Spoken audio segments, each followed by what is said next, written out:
7 o'clock. So welcome to Position of Neutrality. Welcome to New Freedom. How many of you are here for the very first time tonight? Anybody? Good, a bunch of you. Great.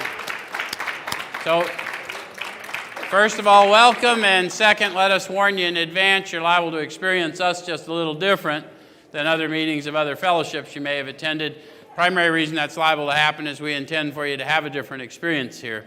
What we do here, we've been doing for lots of years. We take a look at the suggested instruction for a step or so a week directly out of this book. And we use this book in 12-step recovery. Why? The process described by the authors of this book has been proven to work for addicts of the hopeless variety, addicts to alcohol and other substances, yeah? So what I will attempt to do, as I've attempted to do for years now, every week, is I'll try and show you how I find my experience in the book and encourage you to have your experience with the book. And if we both do our job, we'll share a spiritual experience in the room tonight. How many of you have been here before and can witness for folks that happens? So those of you joining us online, they raised their hands. The anonymous nature of this thing doesn't allow you to see that. But when we talk to you of a spiritual experience in 12-step recovery, we want you to know we're talking about a sensory experience. You'll feel it.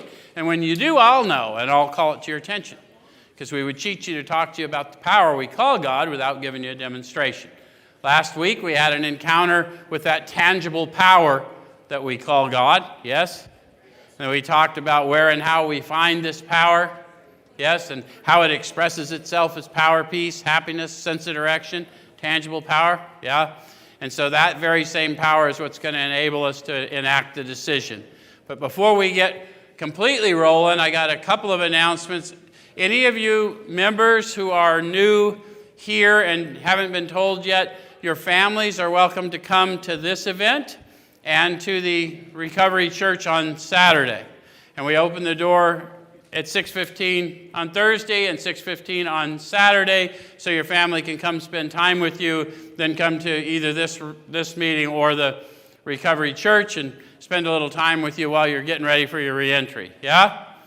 And then the other thing, to anyone who is supportive of New Freedom, whether you're visiting just for this meeting or you're visiting somebody who's programming here, on the 19th of this month, Saturday night, Chaplain Lee is going to do another baptism for the New Freedom family, and we do it at the interior pool of the atrium. We take all the workout equipment out of there, and we have a massive baptism. And if that kind of thing means something to you, if you've never seen that done with a whole bunch of people that are getting newly freed, it's a really powerful event. And if some of you want to partake and you want a baptism yourself, you can sign up in the back, chap. But if you don't sign up, you can't just show up and get in the water, because there's a preparation. Yep. Okay. So if you want to do it, you get on the list, and then Chap or someone on his staff will get a hold of you. So I got all that out of the way. We're back to tonight's thing, and we're going to take a look tonight at step 3.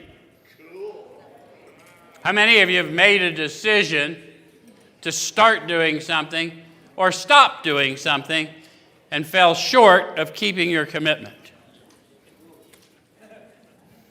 So what these guys discovered is without power to carry that out, a decision really has little meaning unless followed by rigorous action. Does it make sense? Okay, so we're going to start in chapter 5 of the book.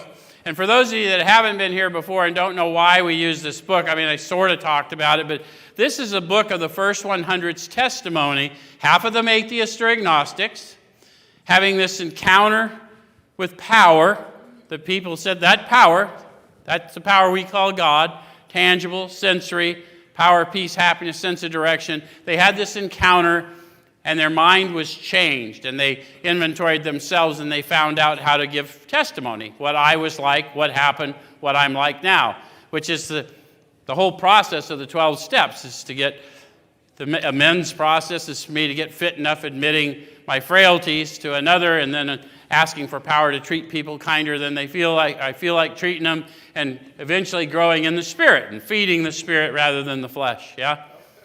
And then, so the reason we read this book is this is their witness. Is when they say we, they're not talking about us. We're not the we, it's the first 100, and they tell us all that about them. And I don't know why we got that much of an in-depth review of it, but something told me in the spirit that there are some people that need to know why this book and what have you. So I want you to understand, when we say we, in this context, it's no one in the modern era. It's the we that wrote the book back in 1939. Okay? So we're in a chapter called How It Works. And they start with a promise and a condition. See if you can catch that promise and condition. Rarely have we seen a person fail who has thoroughly followed our path. Who heard a promise? Rarely have we seen a person fail. It's a promise, and these were alcoholics of the hopeless variety. So that's a pretty powerful witness all by itself, right? The doctor had come to regard these type as hopeless, yet they're witnessing, rarely have we seen a person fail who's thoroughly followed our path. The condition was thoroughly followed our path. Notice they did not say paths. There were 100 of them, but they didn't say paths, did they? Wonder why they did that. Let's read further. One path. Right? Anybody? Some of you are feeling that. Some of you know this path. Okay. All right. So those who do not recover are people who cannot or will not completely give themselves to this simple program. Usually men and women who are constitutionally incapable of being honest with themselves. So you might want to ask yourself two things from that sentence. Have you tried to stop and stay stopped before? Did you thought you'd perhaps overreacted? And okay, so when that happened, did you think yourself a cannot or a will not?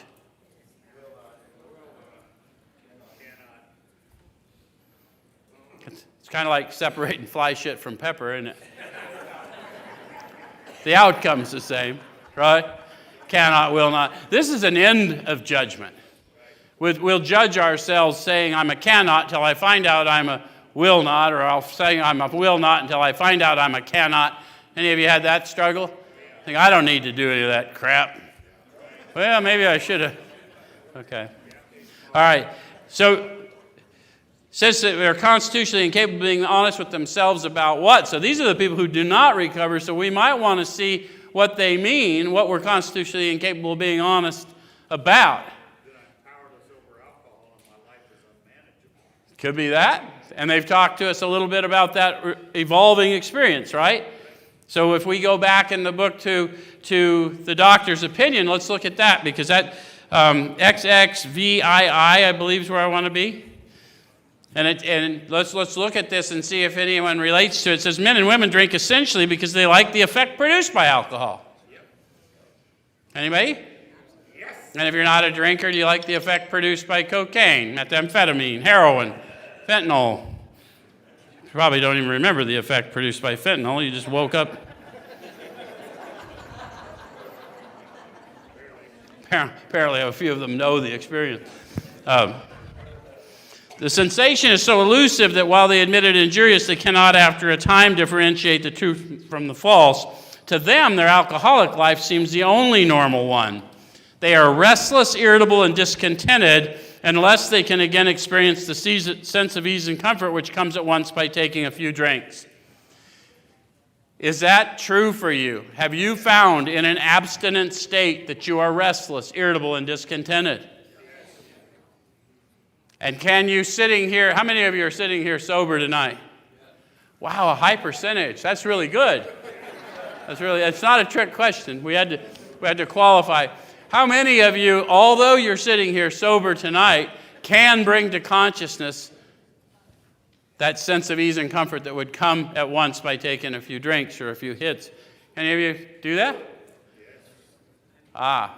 So it's hard to differentiate the true from the false. I'm sitting here many years sober. I know the destruction it's wrought on my life, yet I can bring to consciousness right here, right now, the sense of ease and comfort that comes at once, yes? And I'm restless, irritable, and discontent unless I can get that. And when I first get here, the only place I know to get it is up the street, or, yes? Because I don't know yet what these people know, yeah? Okay, so I got to be honest with myself about that. And then I've got to jump over to, I want to be about 52, I believe. This is my first time doing this, so just bear with me. No, I'm at page 50. See, told you. So let's look at this. Here are thousands of men and women worldly indeed. They flatly declare that since they've come to believe in a power greater than themselves, to take a certain attitude toward that power, and to do certain simple things, there's been a revolutionary change in their way of living and thinking. In the face of collapse and despair, in the face of the total failure of their human resources, they found that a new power, peace, happiness, and sense of direction flowed into them. So, the first 100, half of which were atheists or agnostics, introduced to the power and then to the process, flatly declare that since they've come to believe in a power greater than themselves, to take an attitude toward that power flows from within me, but is not of me. Does that make sense? Then do some certain simple things, which is make amends promptly when I've done wrong and tell others about what I've discovered. There's been a revolutionary change in my way of living and thinking. How many of you have experienced such a revolution? And how many of you need one? How many of having had experienced one need one on the regular? Hence a manner of living. So if you can be honest with yourself that you'll be restless, irritable, and discontented, and you can be honest with yourself that we've just shared a little bit of spirit, we're ready. And then we're going to get into a process where you can grow into consciousness of that on an ongoing basis. Yes? Okay.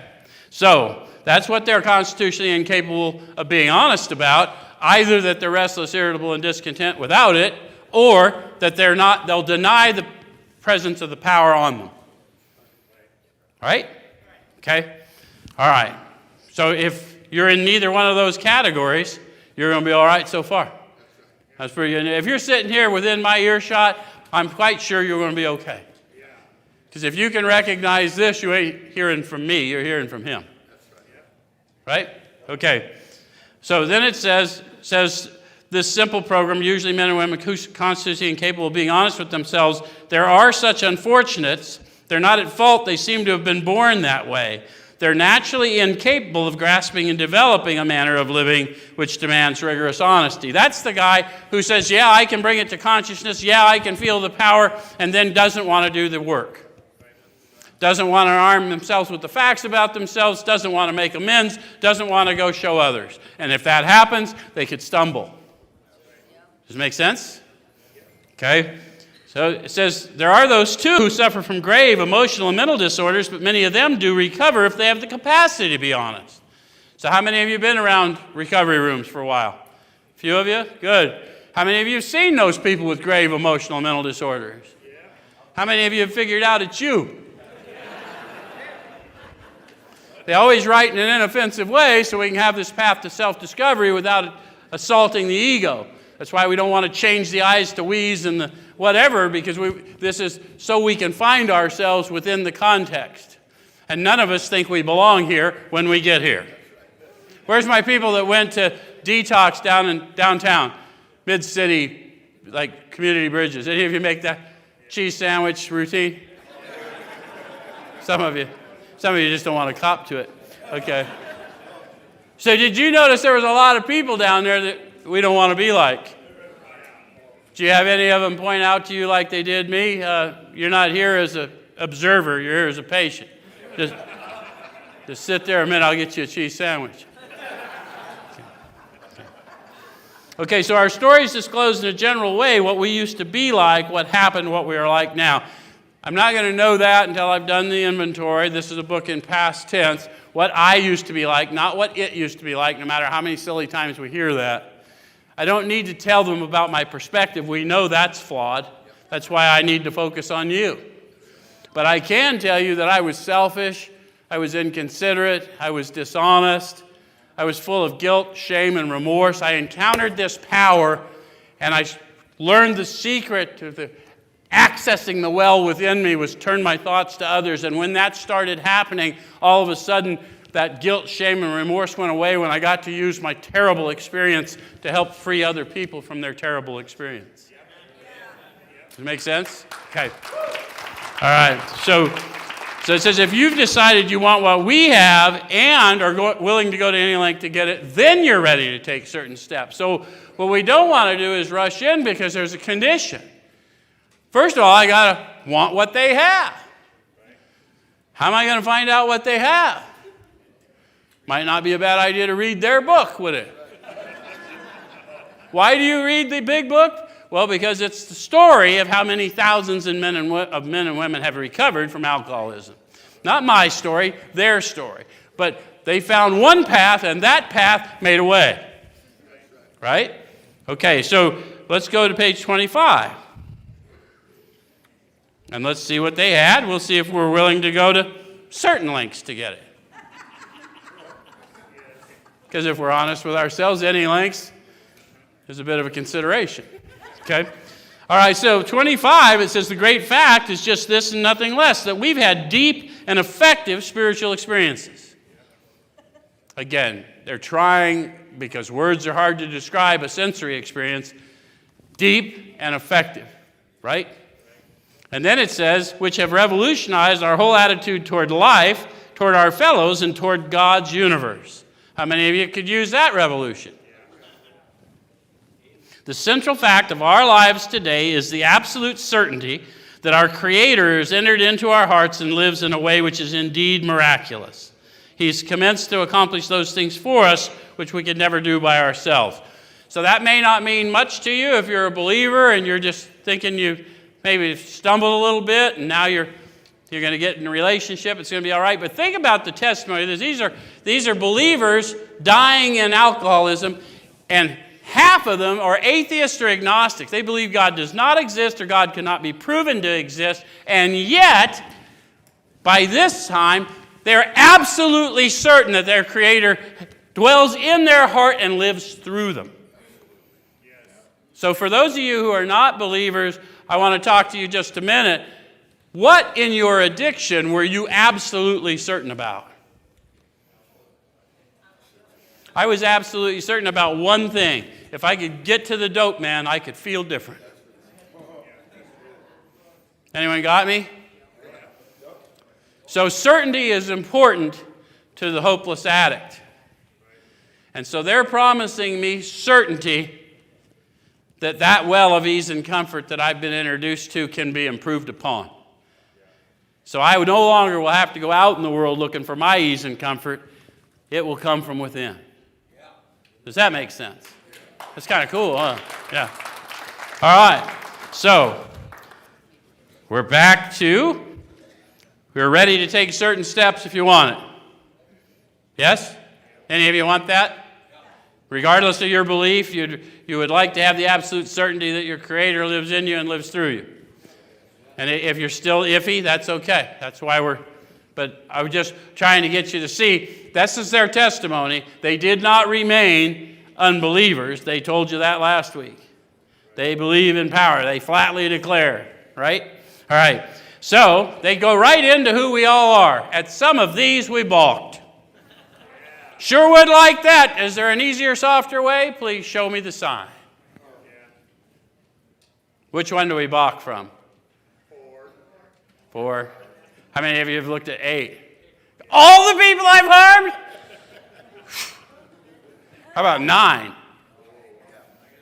You know the one that's most common to see people balk at? 12. You stay in your inadequacy and you believe that the Creator of the universe has picked you to go out and tell a story and you're not adequate to tell it. It's simply not true, but that's the one we see the most. All the other steps are simply getting you ready to unpack through 12. Anyway, okay, some of these we balked. We thought we could find an easier, softer way, but we could not. So we all think we can find an easier, softer way. And we're here to tell you we can't, and we support you in your false choice. Right? Because we're not here to judge. If you don't believe what we're telling you, follow us around. If you don't see us that are in this, walking around here especially, if you're here, The blind see, the lame walk, the captives are set free every day. Believe that. Okay. With all the earnestness at our command, we beg of you to be fearless and thorough from the very start. Some of us have tried to hold on to our old ideas, and the result was nil until we let go absolutely. Why? Where's the main problem of the addict? Sinners in the mind. Where do the old ideas come from? My mind is an old idea factory. How do you all know that you found an old idea? Usually when you're working with others and you find yourself in judgment instead of servitude. That's how important they are to you. You will not know how you've judged yourself until you serve past your judgments of them. Just the way it is. Okay. All right, so some of us have tried to hold on to our old ideas. The result was nil until we let it go absolutely. Remember that we deal with alcohol. Cunning, baffling, powerful. But without help, it's too much for us. But there is one who has all power. That one is? Now, we all know that answer. But how many of you got a perfectly functioning forgetter? So if we ever get to thinking something outside of us is causing how we think or feel, we have forgotten there's only one who has all power.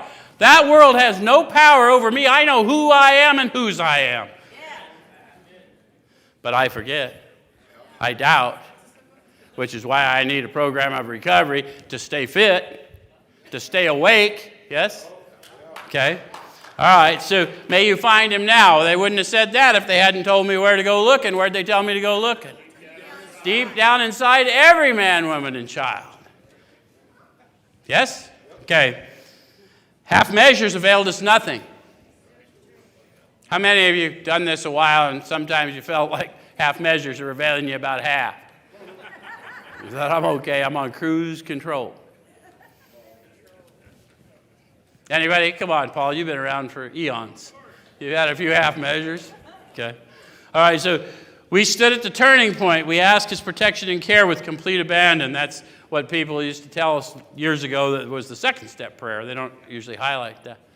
I'm going to jump to the the top of page 60, because I don't want to read through the steps just now. It says, many of us exclaimed, what an order, I can't go through with it. How many of you have heard us read that at an AA meeting? How many of you have heard the chants? Bullshit. That's not helpful. If you're that guy, do not do that. Here's what the witnesses said. Do not be discouraged. No one among us has been able to maintain anything like perfect adherence to these principles. Are you kidding me? We're not saints. How many of you have gone into a place just broken enough that just a chant was enough to finish the breaking? God, we got to be careful, man. We are broken people being pieced together by broken people, and healed people heal people. We can't scare us off before we have time, right? So, take seriously your calling. Your addiction is either a calling or a curse, and you decide. Right? Okay.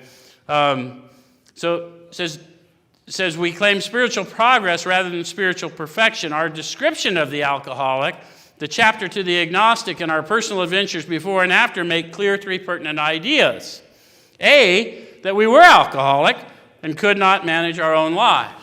So notice how were is a living word. It's a present tense, and it's also a past tense.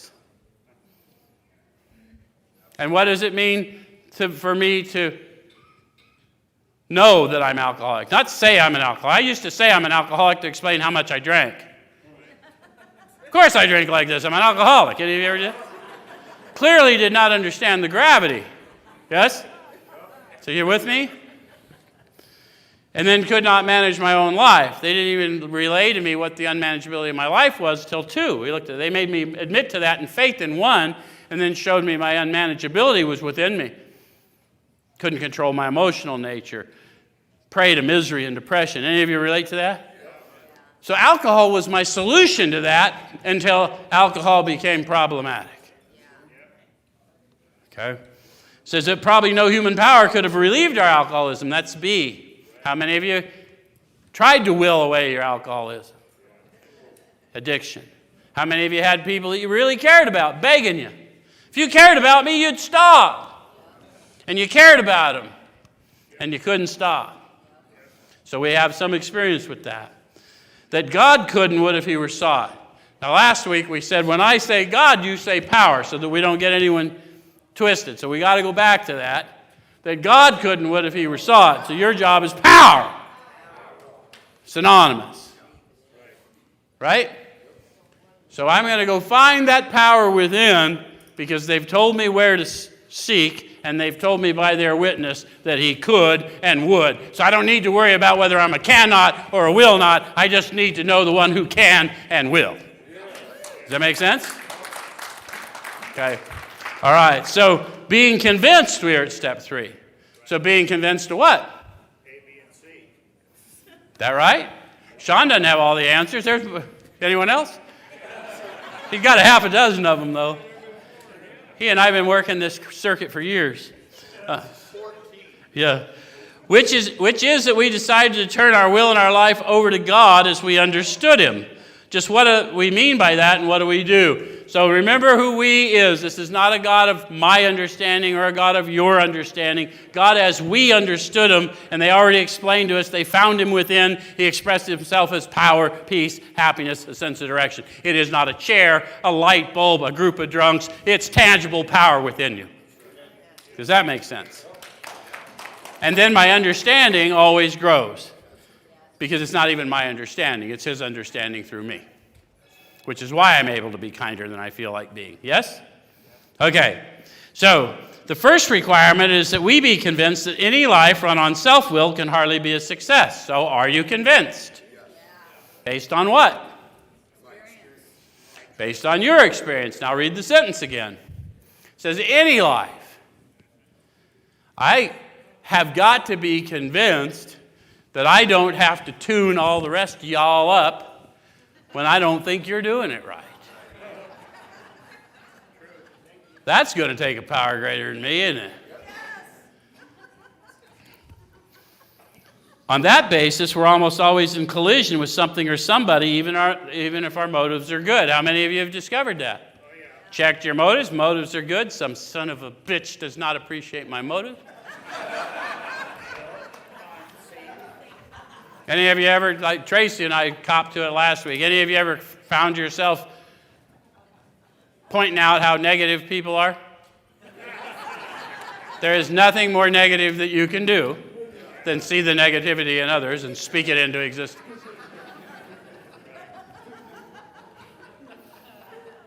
Yeah, that was me. More than once. Okay. Most people try to live by self-propulsion. They use the words they mean the words they say. So when they say people, they mean people. And when they say things like alcoholic, they mean people like me, perhaps you. But they're not interchangeable. When they say people, they're not talking about someone with an alcoholic condition necessarily. When they talk about alcoholics, they're talking about me with an alcoholic condition. Yeah? Okay. All right, so each person is an actor who wants to run the whole show, is forever trying to arrange the lights, the ballet, the scenery, and the rest of the players in his own way. If his arrangements would only stay put, if only people would do as he wished, the show would be great. Everybody, including himself, would be pleased. Life would be wonderful. In trying to make these arrangements, our actor may sometimes be quite virtuous. He may be kind, considerate, patient, generous, even modest, and self-sacrificing. How many of you found there? Sean found himself there. How many of you found yourself there? And I'll just a little hint. You should all find yourself there. There's a little bit of good in the worst of us, and there's a little bit of bad in the best of us. And what we're trying to find is our human nature, and then start feeding the good. That's right. That's our business here, right? We inspire the innate goodness in every human being. That's what we do here. First of all, I have to believe it exists, because the book tells me it did. Another book does too. That placed within me all I need. I've been looking in the wrong place. Time to rewind. Yeah? Okay? So he may be kind, considerate, patient, generous, even modest, and self-sacrificing. On the other hand, he may be mean, egotistical, selfish, and dishonest. How many of you find yourself there? We're less comfortable there, but we do, right? Okay? But as with most humans, he's more likely to have varied traits. So if we can own our common humanity, then we don't have to catch anyone in a bad moment and hold on to that forever, and we don't have to freeze frame ourselves in every bad moment we've ever had, right? All right, so what usually happens? Show doesn't come off very well. Any of you have a similar experience to Sean? I mean, you kind of got to consider you're in a recovery meeting on a Thursday night at a reentry center for people coming out of prison. So the show didn't come off quite as planned, even if we're not ready to cop to not very well. Yeah? All right, so this was not in the calculus. All right, so he begins to think life doesn't treat him right. He decides to exert himself more. He becomes on the next occasion still more demanding or gracious as the case may be, and still the play does not suit him. Isn't that maddening? How many of you have had that experience? Got them all lined up just the way you want them. You know, I can't tell you for you why that happened, but I can tell you what I figured out for me. See, here I am playing the part that is my life, the show that is my life, and the light pans to me, and it's finally me, the time to step out and play my role. Except the show can't come off because I'm out there arranging the lights, scenery, and ballet. Yeah, it's a bummer. And so admitting he may be somewhat at fault, he's sure other people are more to blame. He becomes angry, indignant, self-pitying. What is his basic trouble? So when they put a question mark, they intend for us to go inward. And they want me to analyze this guy they're describing. And the only way I have to measure that is from my own experience, but it's soft. It doesn't attack my ego if I don't change the words. This is testimony, right? So what is his basic trouble? I can see clearly that he's angry, indignant, right? Then it goes on to say, is he not really a self-seeker even when trying to be kind? Aha! He was trying to be kind, but he had an expectation, which attached him to an outcome that was not his to claim. Every human's done that, right? So now I go, well, that isn't so bad. I do that. Starting to get my drift? How we have this journey of discovery in an unassaulting way. Is he not really a self-seeker even when trying to be kind? Is he not a victim of the delusion he can wrest satisfaction and happiness out of this world if only he manages well? How many of you realize that you managing your own life was delusion? At what point did you manage? How many of you still participate in that delusion from time to time? Sometimes we preach it, right?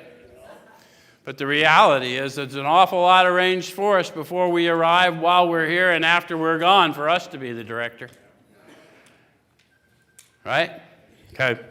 So is it not evident to all the rest of the players that these are the things he wants? Another question mark. Have you ever been running around acting like you were in charge? And people found out you weren't in charge? How did they respond? Did they want to snatch it back? And do not his actions make each of them wish to retaliate, snatching all they can get out of the show? That's a human interaction story, yeah? Is he not, even in his best moments, a producer of confusion rather than harmony? Have you ever found that to be true? Our actor is self-centered, egocentric, as people like to call it nowadays. He's like the retired businessman who lolls in the Florida sunshine in the winter, complaining of the sad state of the nation. The minister who sighs over the sins of the 20th century. Politicians and reformers are sure all would be utopia if the rest of the world would only behave. The outlaw safecracker who thinks society has wronged him, and the alcoholic who's lost all and is locked up. Whatever our protestations, are not most of us concerned with ourselves, our resentments, or our self-pity. So I want to focus out there for the misery that's happening within me. I want to blame an event or a word or a persona for a storm within me, when in fact the storm within me is causing my perspective to be flawed. Does that make sense? And you'll know this is true for you. Don't take it from me. Have you ever gone to the same church, the same meeting, the same place, and just loved it, and then went back and it just sucked. What changed? My attitude. Something went south. How many of you had the opposite experience? Those meetings suck. That church sucks. And then all of a sudden, wow, I can't wait to go back. What changed? Perspective, which is what the steps are, is to take on a more divine perspective. Yes? Okay. So our troubles, what did I do? Selfishness, self-centeredness, that we think is the root of our troubles.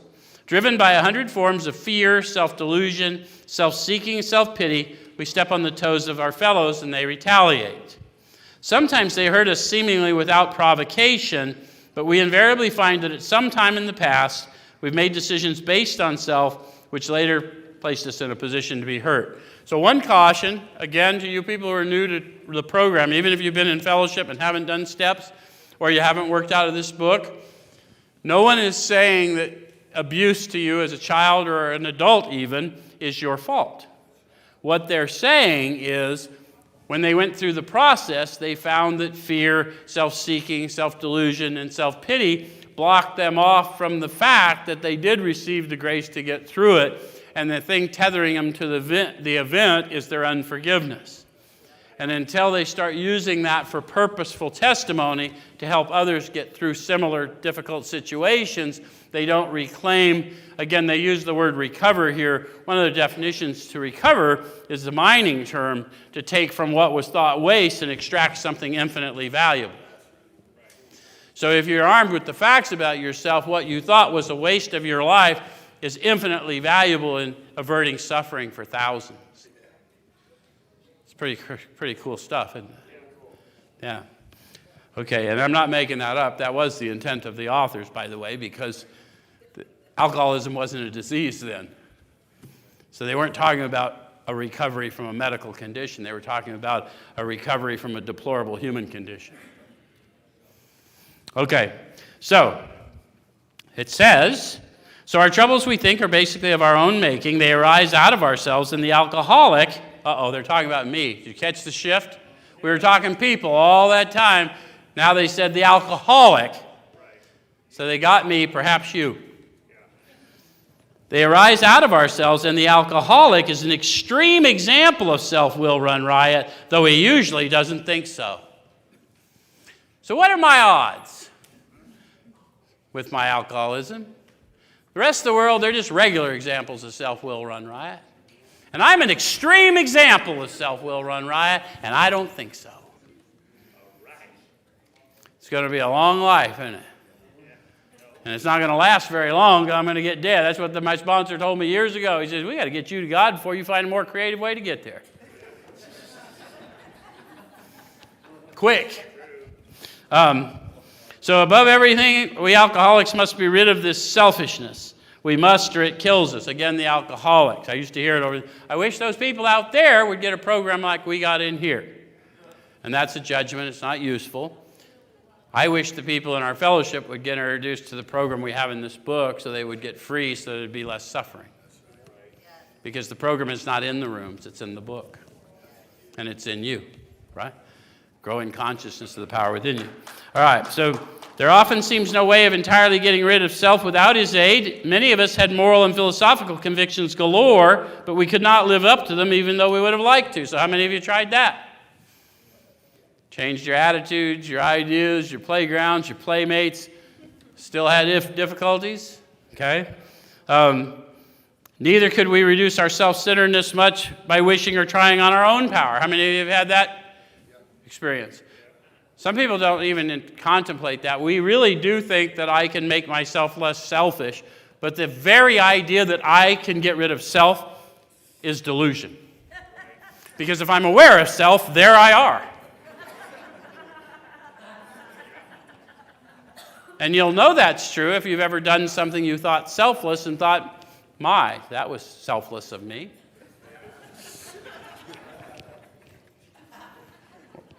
Any of you ever act humble and then found yourself going, that was very humble of me? Did you notice your humility vanished when you awarded yourself? It's pure delusion to think we can get rid of selfishness. I have an identity separate from God is what's causing my problem. And I, on my own, can't get rid of that because I keep seeing me. Okay, so neither could we reduce our self-centeredness much by wishing or trying on our own power. We had to have God's help. I have to have a power greater than me moving through me in order to get free of me. And if once I'm free of me, I'm free to be me, right? Who I am and whose I am, instead of this manifestation of flesh that I've created. Or I've let the world create, or some combination thereof. Okay, so this is the how and the why of it. First of all, we had to quit playing God. That's really disturbing for the atheists and agnostics among us. I'm not playing God. Well, yeah, that's what God does, is he arranged the lights, scenery, and the ballet. And it didn't work. Next, we decided that hereinafter in this drama of life, God was going to be our director. So what's a director do? He directs the lights, the scenery, and the ballet. And the rest of the players. I don't have to do any of that shit. How many of you like to direct the rest of the players? Let's be honest. A little. Look who you're talking to. You know what my title is? I don't have a director title, but where's my directors in the room? God was going to be our director. He's the principal. We're his agents. He's the father, and we're his children. Most good ideas are simple, and this concept was the keystone of a new and triumphant arch through which we pass to freedom. Which concept? God's the Father and we're his children. That concept is the keystone. Those of you that are students of another book, you know that's correct. Yes? It is not by qualification, but rather by identification that I live free today. Does that make sense? Okay, that's what they're talking about. Some of you are feeling that. Who's feeling that? That's not coming from the podium. That's happening in you. That's the power we call God. Okay, he provided what we needed if we kept close to him and performed his work well. Why is it so important to claim that promise, to know where and how we find the power and how we recognize it? How am I going to know I'm receiving this promise if he's providing what I need and I'm not staying close consciously to the power within me? How many of you have lacked the power to carry out something that would have brought you promise? His work, well established on such a footing, we became less and less interested in ourselves, our little plans and designs. How many of you have found, as you've grown in this, how small your plans and designs were when you found out you were part of a bigger plan? Can I divert just a little bit about the story of this place? Because a lot of you are living here temporarily or whatever. This is your home. This is your community. When Denise and I first started working on this, Wayne was there, a few of us, but we were doing desperately trying to pick people up from the gate, bring them anywhere we could find them resources, anywhere.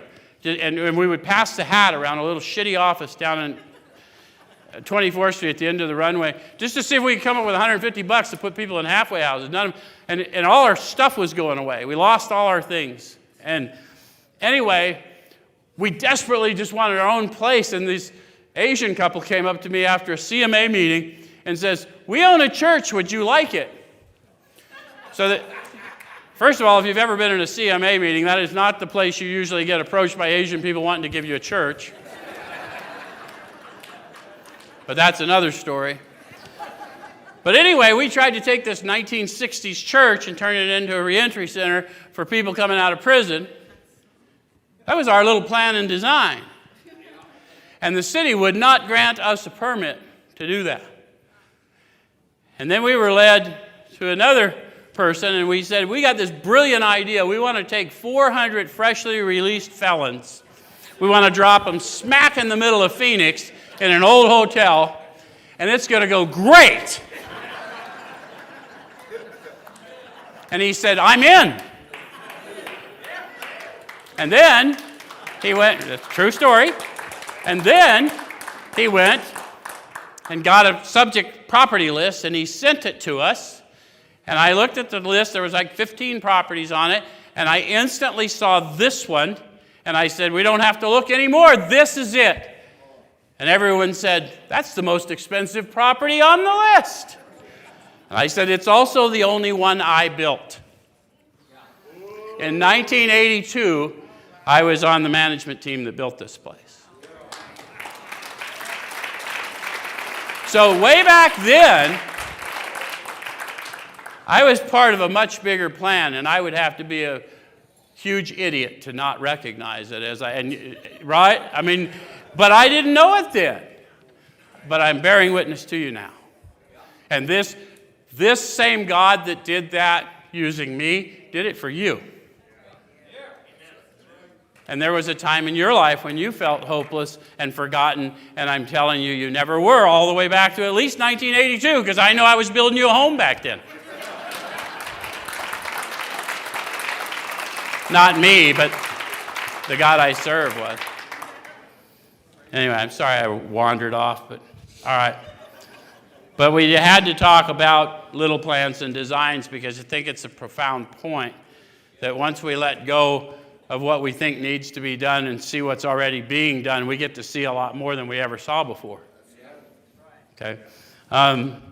So, now I got to find where I was again. All right. What the hell did I do? Our little plans and designs. Where did I do this? 63. Provided what we need if we perform, less and less interested our little plans and designs. More and more, we became interested in seeing what we could contribute to life. How many of you have already had that happen? Just want to serve, right? Good. Then they tell us about the experience. As soon as I make that mindset, I'm here to serve rather than to be served. As soon as I get to that point, don't even know how, but I'm here to serve rather than to be served, as we felt new power flow in. Some of you have felt it tonight. New power, not like anything I've ever experienced before, right? As we enjoyed peace of mind. How many of you realizing that there really is something to this step thing? That there really is tangible power accessible to me, through me? Okay? As we discovered we could face life successfully. As we became conscious of His presence. So all those gifts are going to be given to you as you come into your awakening promised in 12, consciousness of presence. Right? Awareness of being aware of His presence in and on my life. How many of you have had that experience? That's what we seek here, and that's what we try and maintain here, right? Okay, we began to lose our fear of today, tomorrow, or the hereafter. We were reborn. So what has to happen prior to a rebirth? The death, the self I couldn't kill. God will help me crucify the self. Yes? As we serve. Okay? So then it says we're now at step 3. Now they said that several pages ago before I went on my rant. So perhaps they knew they were talking to people like me. How many of you realize that we're back to where we started? Okay, so they had to get me prepared. They had to get me turned a little bit so that I'm going the right direction so that I can receive power. Yes? Okay. So I'm going to say this prayer, then I'm going to read the end of it because most of you know the prayer, but I want to show you some things about the prayer that you may not know, so in case you get a little iffy with King James language, we'll set you free, okay? So we're now at step 3. Many of us said to our Maker as we understood Him, again, in italics, you'll see it in the walls that always say as we understood Him, and italics are underlined. That's because the God they understood then is not the God they understand now. Same as the God I understand then is not the God I understand now, because I've been filled with understanding as I've seen how all things are brought together for my good because of my commitment. Yes? Okay. And the same is true for all of you, right? And so God, I offer myself to Thee to build with me and do with me as Thou wilt. Relieve me of the bondage of self that I may better do Thy will. Take away my difficulties that victory over them may bear witness to those I would help of Thy power, Thy love, Thy way of life. May I do Thy will always. Now I want you to take note of the fact there is no amen. People will hand you a little card, and it'll say amen on it, and you'll say this third step prayer. And there's no harm in that. People were probably trying to be helpful. But God doesn't make too hard terms, so this is only half the prayer. Until I know what it looks like, I'm not expected to do anything about it. I just want enough power to go in and get armed with the facts about myself. Then I'll know what it's going to take to get my life right. Then I'm going to have to admit promptly when I'm wrong. I'm going to have to go make amends for harms done. I'm going to have to tell another. I'm going to have to do all those things, but I don't have to do any of that. I just got to go in and lay my burdens down. So there's no amen, because the power that's going to take me doesn't need an amen. He don't need witnesses. Okay? All right. So it says, we thought well before taking this step, making sure we were ready. Why would I want to think about saying a prayer? Because God doesn't care about prayers I don't care about. And God doesn't care about prayers you don't care about. He dwells in you. So if you don't care, God doesn't care. Why would he? People get real disturbed when I say it, but it's a fact. Check me, huh, chap? God knows what you want and knows what you need. If you don't care, he'll just take you where he was always taking you. How many of you have ended up somewhere you didn't want to go? How many of you found it was the right place at the right time for the right reason, and you still didn't want to go, but there I am? Okay. Told you had some delusion in you. But here we are, right? We thought well before taking this step, making sure we were ready, that we could at last abandon ourselves utterly to him. So this is a big deal. It's a big deal. So I want to get it right, because I'm not going to keep blaming the world for how I think and feel. I'm going to realize the world has no power except to reflect how I think and feel. And it's going to get disturbing, and it's going to be attacked. So I've got to be firmly grounded in who I am and whose I am. And I need to stay committed to the process. Does it make sense? Okay. So then it says, we found it very desirable to take this spiritual step with an understanding person, such as our wife, best friend, or spiritual advisor. How many of you wanted someone else to take the third step with you? I've heard it. I've seen people do it. See what they say about it. It's better to meet God alone than with someone who might misunderstand. See, if you just do this with somebody who doesn't have any idea what you're doing and they don't care about it, then you're going to dampen your effect. Because this really is about you and God at this point. That's not to say that somebody that is in the Spirit and willing to pray with you is a problem, but if you can't be you when you're with them, then just get with God, because he knows who you are. Does that make sense? Okay? So this is, the wording was, of course, quite optional so long as we express the idea. So this is where, if you've ever worked with me, I said, look, if you don't talk in King James language, write your own prayer. Let's quit pretending we're this guy when we know that's not who I am. Anyone know what I'm talking about? And so the wording's optional, but I got to express the idea. I want you to restore me from this deplorable state I'm in and help me to feel a little better. And for that, I'll go tell everybody you did that. Thy power, thy love, thy way of life. I've shown what Joe could do. But if you'll do for me what they say you can do for me, then I'll go tell them that you did it for me. Does it make sense? So then, it says the wording was quite optional, so long as we express the idea, voicing it without reservation. Why without reservation? Because they already told us in another chapter, page 30. What's the first step in recovery? We learned we had to fully concede to our innermost selves. Can't do that based on a lie. So I can't have a reservation. Or if I have a reservation, then I need to own the reservation. Biblically, I believe, remove my unbelief. For those of you who are students of that book. Yes?